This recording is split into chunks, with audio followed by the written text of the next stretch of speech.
अस्सलाम वालेकुम नाजरीन, मेरा नाम रीमा खान है। मेरी उम्र 35 साल है। मैं एक शादीशुदा वो लड़की हूँ। मेरे शोहर पंजाब में जॉब के लिए गए हुए थे। हमारी रहाइश बालाकोट की है। मैं अपनी फैमिली के साथ बालाकोट में ही रहती थी। मेरी फैमिली टोटल 5 अफराद पर मुश्तमिल थी। मेरे सास ससुर, मैं और मेरे 2 बच्चे। मेरे बच्चे अभी छोटे थे और एक बेटी की उम्र 3 साल थी। मेरे बच्चे और बेटे की उम्र 5 साल थी। मेरे शोहर पंजाब में वेटर की जॉब करते थे और तकरीबन 6 मंथ बाद ही घर चिकड़ लगाते थे। मैं अपने शोहर के पीछे बहुत उदास हो जाती थी और मुझे मेरे शोहर की काफ़ी कमी महसूस होती थी, लेकिन मैं मजबूर थी और कुछ गलत भी नहीं कर सकती थी। मेरे सास ससुर काफ़ी सड़ील कस्म के इंसान थे। वो मेरे से इतनी बातचीत नहीं करते थे और मेरे ऊपर काफ़ी सख्तियाँ वगैरह करते थे, क्योंकि उनको पता था कि मेरे शोहर घर पर नहीं है और मैं कुछ भी गलत कर सकती हूँ। हमारा ताल्लुक एक पठान फैमिली से था और मैं बहुत खूबसूरत और हैंडसम थी। तकरीबन पूरा मोहल्ला मेरे ऊपर मरता था, लेकिन मैंने कभी किसी को लफट नहीं करवाई थी, क्योंकि मैं जानती थी कि अगर मेरे सास ससुर या मेरे शोहर को मेरे ऊपर शक हुआ तो वो मुझे सीधा तलाक दे देंगे और शायद मुझे जिंदा भी न छोड़े। इसलिए मैं फैमिली की पाबंदियों की वजह से कभी भी किसी से ताल्लुक नहीं बना सकती थी। मुझे रात को मेरे शोहर की कमी महसूस होती तो खुद को सुकून दे लेती और सो जाती थी। मेरे शोहर 2 भाई थे।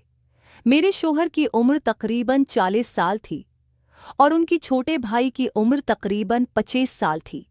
मेरे शोहर की छोटे भाई, मेरे देवर, अभी शादीशुदा नहीं थे और वो मेरे उस घर में आने से पहले ही रोट कर कहीं चले गए थे।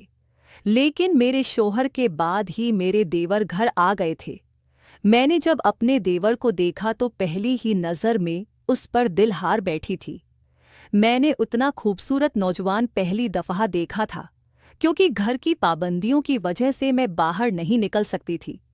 और जब मैंने अपने देवर को देखा तो मेरे होश अड़ गए थे। वो इतने खूबसूरत और नौजवान थे कि कोई भी लड़की उन पर देखकर दिल हार बैठती थी।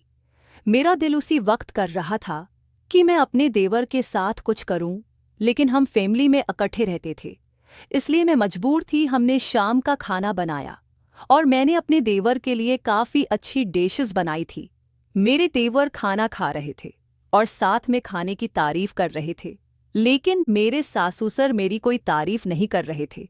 इसलिए मेरे देवर भी मेरे सासुसर पर नालान थे कि वो मेरे साथ उस तरह का रवैया क्यों रख रहे थे। शाम हुई तो मेरे सासुसर ने अपने बेटी के पास जाने का इरादा बनाया, जो दूसरी शहर में रहती थी। मेरे लिए ये बात खुश आमदा थी, क्योंकि मैं तो पहले ही चाहती थी कि मेरा देवर मेरे पास रहे और मेरे से कुछ दिल की बातें करे और मैं उसके साथ वो ताल्लुक आगे बढ़ाऊं। इसलिए मेरे सासुसर जा रहे थे।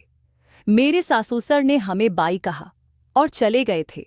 घर में मेरे 2 बच्चे में और मेरे देवर ही रह गए थे, क्योंकि उनको पता था कि देवर जी अब घर पर आ गए हैं।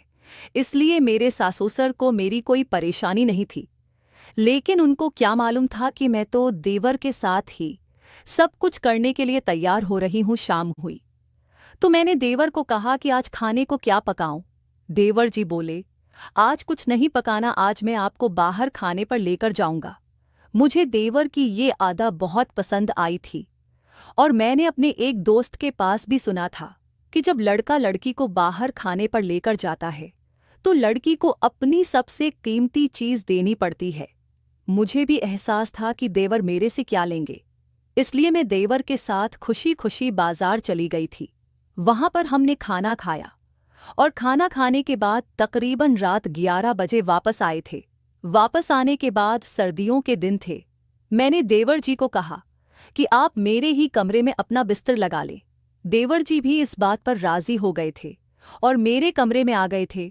सर्दियों के दिन छोटे और रातें बड़ी होती हैं, इसलिए हमने तकरीबन रात 2 बजे तक आपस में बातें की। मीठी मीठी गुफ्तगू करने के बाद देवर जी ने मुझे अच्छी तरह मुतमईन किया और मुझे इन वादियों की सैर करवाई थी, जिन वादियों की सैर करके मैं बहुत राजी हुई थी और जिन वादियों की सैर मेरे शोहर करवाते थे। उसके बाद तो मैं देवर जी की दीवानी हो गई थी और उनके साथ हर वक्त वो ताल्लुक बनाने के लिए तड़पती रहती थी।